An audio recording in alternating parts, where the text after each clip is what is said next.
أعوذ بالله السميع العليم من الشيطان الرجيم.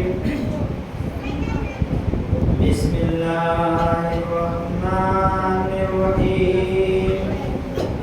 الحمد لله الذي قد هدانا لهذا وما كنا لنهتدي لولا أن هدانا الله.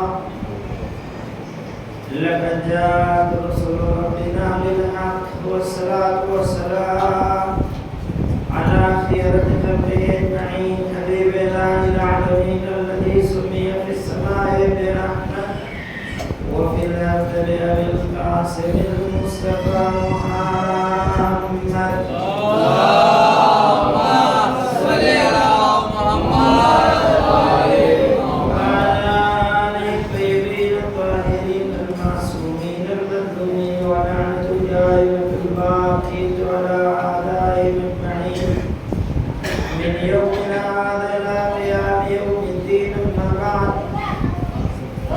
قال رسول الله صلى الله عليه وآله وسلم: إني تارك فيكم الثقلين كتاب الله وعترتي أهل بيتي ما إن تمسكتم بهما لن تضلوا بعدي ولن يفترقا حتى يرد علي الحوض.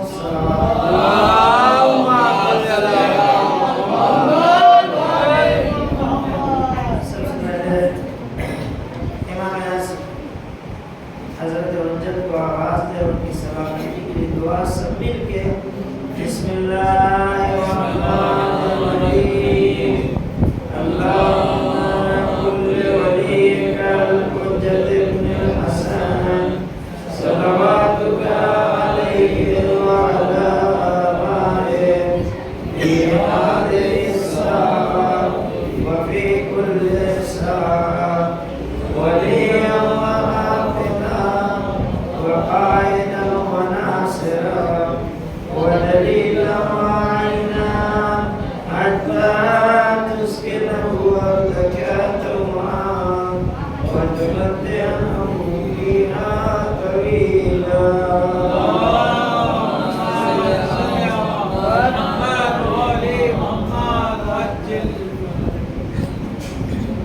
سب سے پہلے دوسرے مرحلے میں آئیے ہم اس مجلس کو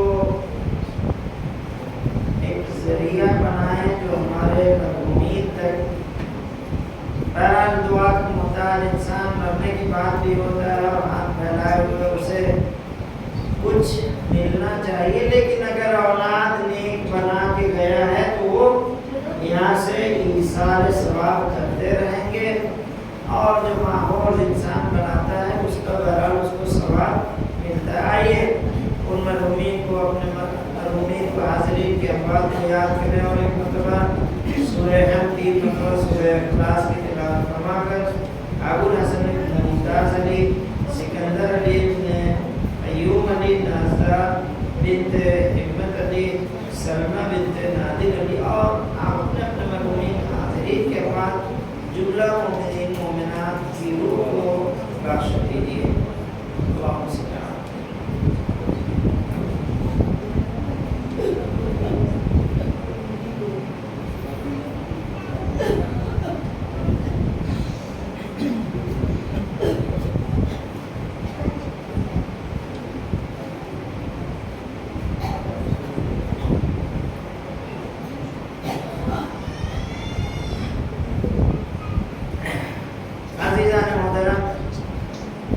معزز سامعین، آپ حضرات کے ملحوظ خاطر یہ حدیث مبارکہ جو ہمیں یہ بتا رہی ہے کہ پیغمبر اکرم نے 1400 سال پہلے ہمارے لیے ایک ہدایت جاری کر دی تھی اور اس ہدایت کے مطابق ہمیں عمل کرنا اور پھر گھبرانے کی ضرورت نہیں ہے، جس میں گارنٹی لی گئی ہے کہ میں تمہارے درمیان 2 چیزیں چھوڑ کے جا رہا ہوں. شرط یہ ہے کہ تم ان سے متمسک رہنا، ان سے کانٹیکٹ میں رہنا، نہ یہ ہو کہ تم ان سے یا وہ تم سے، بلکہ دونوں طرف سے۔ وہ اپنا دامن چھوڑا کے نہ بھاگے اور آپ ان کا دامن چھوڑ کے نہ بھاگے۔ یہ ایسی چیز پیغمبر اکرم اور بڑی بھاری بھرکم اہل بیت اور قرآن، پیغمبر اکرم کہہ رہے ہیں ان دونوں سے اگر تم متمسک رہو گے تو کبھی گمراہ نہیں ہوگے، اور یہ دونوں ایک دوسرے سے جدا بھی ہونے والے نہیں ہیں۔ اور آخر میں یہ بات کہ ایک دوسرے سے جدا نہیں اور دونوں ایک ساتھ، یردا علی الحوض، مجھ پر وارد ہوں گے حوض کوثر پر۔ یہ کل میں نے جملہ عرض کیا تھا کہ حوض کوثر کا تذکرہ پروردگار حضرت حضور صلی اللہ علیہ وسلم نے کیوں؟ تاکہ تمہیں یاد آ جائے کہ حوض کوثر پر کوئی ساقی کوثر بھی ہوگا جس کو تم مان رہے ہو۔ یہ ساقی کوثر جس پر ہمارا ایمان، ہمارا پہلا امام جسے غدیر میں اعلان کیا گیا، اٹھا کے دکھایا گیا، جو دیکھ رہے ہیں، جو نہیں دیکھ رہے ہیں غائبین کو بتا دیں۔ یہ جو مجلسیں ہو رہی ہیں نا، یہ ہم لوگ جشن جو کرتے ہیں، یہ بتاتے ہیں لوگوں کو دیکھ لو میرا وہ مولا جسے میدان میں مولا بنایا گیا ہے۔ بند کمرے میں بنایا گیا ہوتا تو نہ مانتے، لیکن کھلے میدان میں مجمع عام میں یہ بہت بڑا، جس پہ بڑی آیات دلالت کرتی ہیں۔ دیکھیں ایک آیت ہو، دو آیت ہو، تین آیت ہو تو بات چلیے نہ مانیے، لیکن کسی کے لیے کوئی آیت نہیں، انہیں اتنا بڑا تو رکھا بنایا جا رہا ہے، اور جس کے لیے پورا قرآن اترا ہے، جن کے ہر عمل پہ کوئی نہ کوئی آیت آئی ہے۔ انگوٹھی دی، لوگوں نے دیکھا انگوٹھی دینے پر سیٹنگ ہو گئی، ہم انگوٹھی دیں گے، دیکھے انگوٹھیاں دے کے آیت نہ منگا سکے، اور یہاں پر خلوص اتنا تھا۔ کن آیتوں کی بات کریں؟ اہل بیت اور قرآن دونوں کے شناخت کا مسئلہ، معرفت کا مسئلہ، کہاں سے پہچانے، یہ بھی جو بات آ گئی ہے۔ اگر اہل بیت کو پوچھنا ہو کون سمجھائے گا، اگر قرآن کو سمجھنا ہو تو کون بتائے گا قرآن کی حقیقت کیا ہے، اہل بیت کی حقیقت کیا ہے؟ یہ پیغمبر اکرم نے کہا، سوال دیجیے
عادت ڈالے رہیے، ورنہ قبر میں جانے کے بعد عادت نہیں رہے گی تو سامنے آئے گا، لیکن دیکھ نہیں پاؤ گے، سمجھ نہیں پاؤ گے۔ لیکن اگر عادت رہی تو خود ہی دل کہے گا کہو اٹھو یا علی۔ دیکھیے بات یاد ہے، اس لیے میں کہہ رہا ہوں یہ علی علی، ہم لوگ دنیا مانے آخرت مانے دونوں، ابھی مثال کے طور پر آپ کے یہاں کوئی اچھی پوسٹ والا ہو، مجھے کوئی پریشانی کہیں ہو تو کہے گا بھائی مولانا رکیے ابھی میں کام کروا دے رہا ہوں، فوراً اس کی پہنچ ہوگی تو فوراً فون کرے گا. اور اگر بھوپال سے باہر کی بات ہوئی تو کہے گا وہاں تو میں کروا سکتا ہوں، ایم پی میں جہاں دیکھیے کوئی ایسا ہوگا MP UP Maharashtra پورے ہندوستان میں کہیں بھی. اور کوئی ایسا ہوتا ہے بعض لوگ کہتے ہیں مولانا وہاں کام ہے ذرا پیسہ بھیجوانا ہے، میں کہتا ہوں بھیجیے بھی ڈالیے بھی فوراً پہنچ جائے گا. تو جس کی پہنچ جہاں تک کوئی ملک کے اندر، کوئی اپنے اسٹیٹ کے اندر، کوئی ملک سے باہر، اور کوئی اس دنیا سے باہر اگر سورس لگا سکتا ہے اسے اہل بیت کہتے ہیں. اپنے یہاں طاقت دکھانا اور ہے، باہر جا کے طاقت دکھانا یہ کسی اور کے بس کی بات نہیں ہے. یہاں پر کہلا لو جو تم کو کہلانا ہو اپنی ہے کڑی پر. میں 1 نمبر ہوں، میں 2 نمبر ہوں.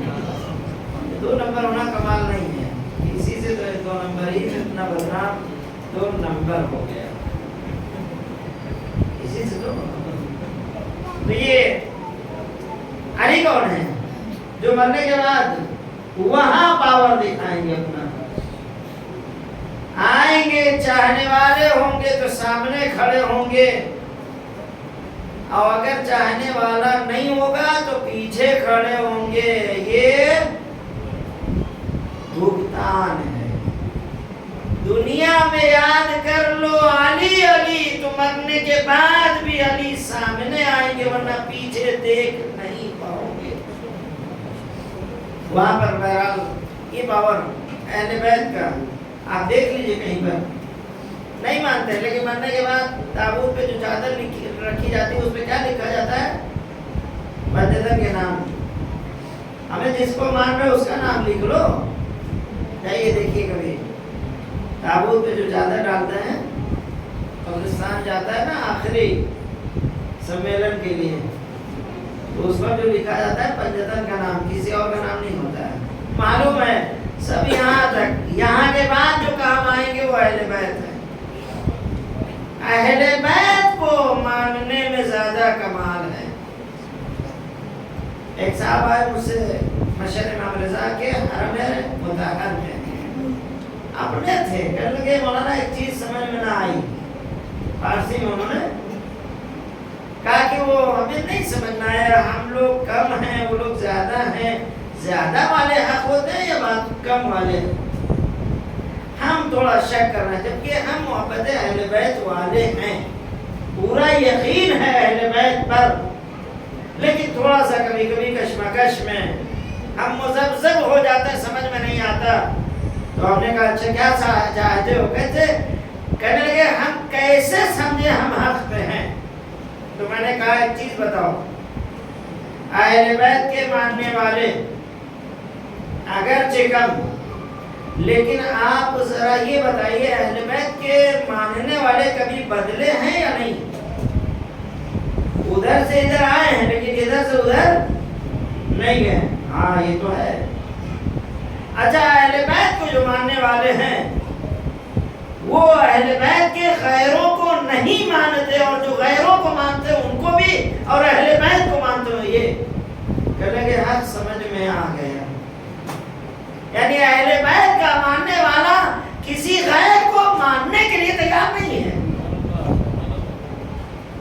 اور اہل بیت کے ماننے والے کبھی پلٹی مار کے ادھر نہیں گئے ہیں لیکن ادھر سے ادھر بہت آئے ہیں. یہ ہمارے حق ہونے کی دلیل ہے. اور پھر حق ہونے کی دلیل اس سے بہتر کیا ہے؟ قرآن کی کوئی آیت کھولو تو آپ کو شأن آیت میں اہل بیت سمجھ میں آئیں گے. بس جن کا ایک ایک عمل اہل بیت کا عمل قرآن کی آیتوں کا نزول کا سبب ہے. بھائی چادر کے سامنے جمع ہوئے، کون جمع ہوا تھا؟ پنجتن. پیغمبر اکرم کو یہ اپنے جسم میں کمزوری کا احساس ہوا، آئے اپنی بیٹی کے پاس، بیٹی لاؤ اپنی چادر مجھے اڑا دو، میرے جسم میں کمزوری کا بیٹی نے لا کے اڑا دیا، تھوڑی دیر میں بیٹا آ گیا، اماں نانا کی خوشبو محسوس ہو رہی، ہاں وہ لیٹے ہوئے جائیے۔ اگر بیماری تھی، مریض تھے، تو بچوں کو وہاں کیوں بھیجا جا رہا ہے؟ معلوم ہوا کہ دوسرا بیٹا آیا، اماں سلام، نانا کی خوشبو، ہاں جائیے وہ سو رہے ہیں۔ بچوں کو بچایا جاتا، لیکن ایسے میں بچوں کو بھیجا جا رہا ہے۔ یہ اگر بیماری ہوتی تو صدیقہ طاہرہ سمجھتی کبھی اپنے بچوں کو ایسے حالت میں نہ بھیجتی، نے بھیجنا بتاتا ہے۔ یہ عصمتی فکر ہے، عصمتی سوچ ہے۔ اور اس کے بعد حضرت علی بھی آ گئے۔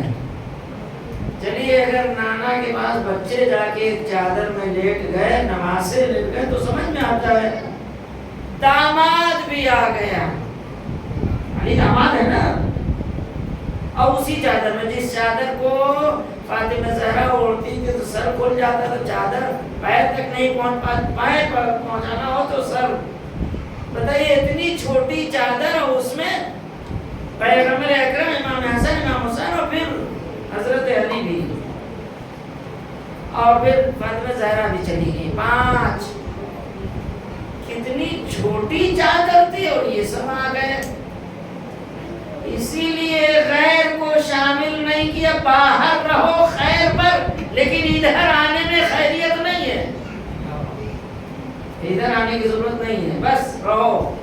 یعنی گویا اگر یہ نورانی ہستیوں کے علاوہ کوئی آتا تو چادر میں جگہ نہ ہوتی، اسی لیے پنجتن جمع ہو گئے۔ پنجتن تو پنجتن، اوپر سے اللہ نے کہا ذرا دیکھو یہ کیا ہو گیا، اتنا روشن، کون سا سورج زمین پہ جل گیا جو آج آسمان کو روشن کیے ہوئے ہے؟ معلوم ہوا یہ سورج جو آسمان پہ جلتا ہے وہ زمین کو روشن کرتا ہے۔ سورج کو جہاں سے روشنائی ملتی ہے اسے رسالت و امامت کہتے ہیں، وہ ہے آفتاب رسالت، آفتاب امامت۔ تو یہ آسمان زمین، آسمان کا سورج زمین کو روشن کرتا ہے، اور زمین میں کچھ ایسے سورج جل گئے ہیں جو آسمان والوں کی آنکھوں کو چکا چوند کیے ہوئے ہیں، اور پوچھ رہے ہیں یا رب ومن تحت هذا الكساء، اے روز آنے والے، جھولا جھلانے والے، چکی چلانے والے، کیا تمہیں نہیں معلوم ہوا الگ الگ ہو تو پہچانا جاتا ہے، ایک جگہ ہو جائے تو جبرائیل نہ پہچان پائے، ہم اہل بیت کو پہچانیں گے۔ آواز قدرت آئی، ہم فاطمہ و ابوہا و بعلہا و بنوہا۔ سلامات بھیجیے۔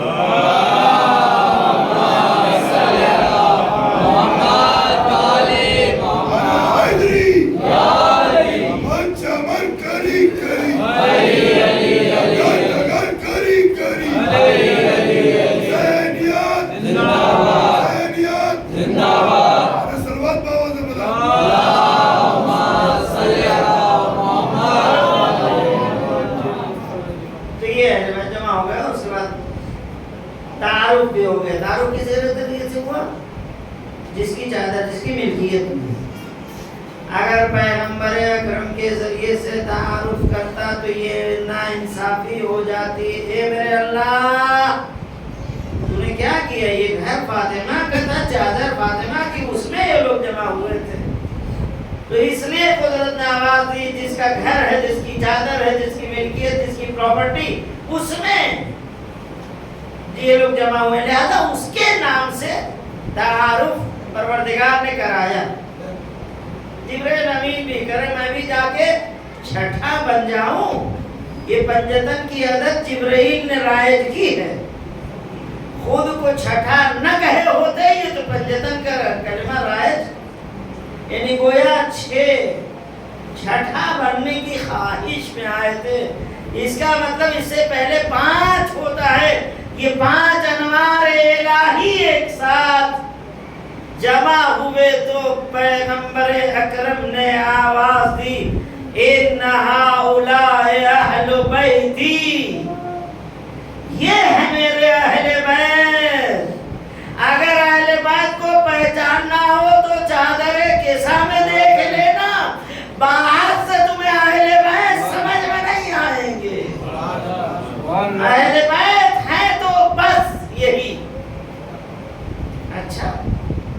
جبرائیل آئے تھے کہیں کے لیے میسج دے کر.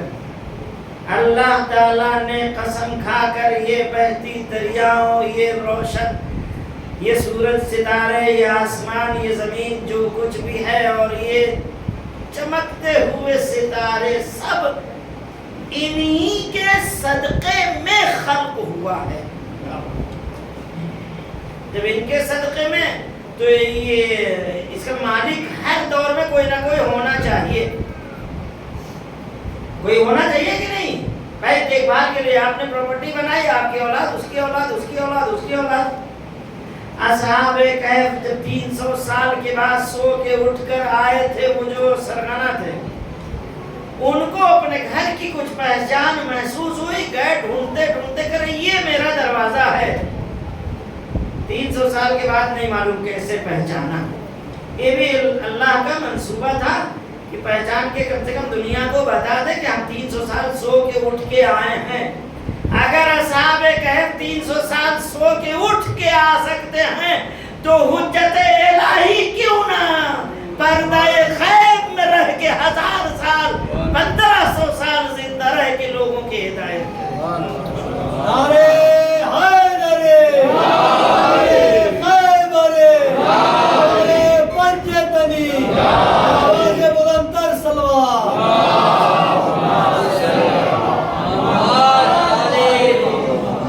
چادر میں جمع ہو گئے، پیغمبر نے سب پہچانوا دیے. دیکھو یہ کون ہے، یہ کون ہے، یہ کون ہے.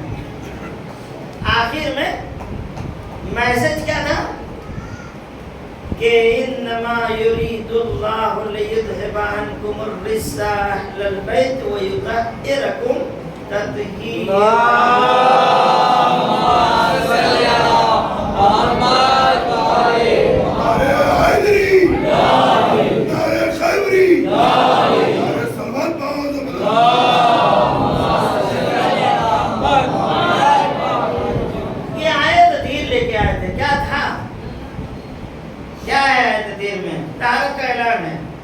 وہ بھی اللہ کا ارادہ ہے. تم تک یہ نجاست، یہ پلیدگی نہیں پہنچ سکتی. اے اہل بیت اطہار، تم کو خدا نے پاک کرنے کا ارادہ کیا ہے. حضرت ابراہیم کی ایک دعا تھی، وَجْنُبْنِي وَبَنِيَّ من رجس الاوثان. اے میرے اللہ، مجھے اور میری ذریت کو. کون سی ذریت؟ انی اسکنت ذریتی بواد غیر ذی زرع. حضرت ابراہیم ایک بیٹا ہوا تھا اسماعیل. اس کو اللہ نے حکم دیا، جب حضرت سارہ نے شادی کروائی، حضرت سارہ ہی نے کہا تھا شاید اس سے کوئی اولاد ہو جائے ہاجرہ سے. اور جب بچہ ہو گیا تو سب سے پہلے حسد جو ہے، سوتیلی ماں سوت جو تھی وہ پہلے حسد، یعنی نبی کی بیوی ہو کے جب سوت ہو کے، تو ہم لوگوں کی کیا بات ہے. ابراہیم کی بیوی سوت ہو کے، ایک اپنی نبی کی بیوی بھی. فاطمہ زہرا میں سب سے پہلے آغاز انہی کے ذریعے سے ظلم کا ہوا ہے. گھر سے ظلم کا آغاز ہوتا ہے، باہر سے نہیں. اہل بیت پہ ظلم کا آغاز گھر سے شروع ہوا ہے، تب باہر والے آ کے آگ لگا کے گئے ہیں. ورنہ جس گھر کی اتنی عزت تھی، اس گھر میں کیسے ہمت ہوئی. اب یہ کہتے ہیں ہم کیسے ان کو برا کہیں. خیر، حضرت ابراہیم کی دعا کیا ہوا؟ بیٹے کو لے آ کے کہاں چھوڑا تھا؟ خانہ کعبہ جہاں ہے. کچھ نہیں تھا، کچھ نہیں. بس حضرت آدم جب اترے تھے تو ایک لوہا وہاں اتار دیا تھا، ایک نشانی تھی. حضرت ابراہیم نے آ کے وہاں پر بعد میں گھر بنایا. لیکن اپنی اولاد کو اس بے آب و گیا جگہ پر، جہاں کوئی قافلے بھی اس طرف سے نہیں گزرتے تھے، وہاں پر فلسطین سے چل کے حضرت ابراہیم 20 دن 22 دن کا سفر طے کر کے آئے تھے. حکم الہی تھا ہاجرہ کو اور اسماعیل کو جاؤ چھوڑ کے آؤ، ورنہ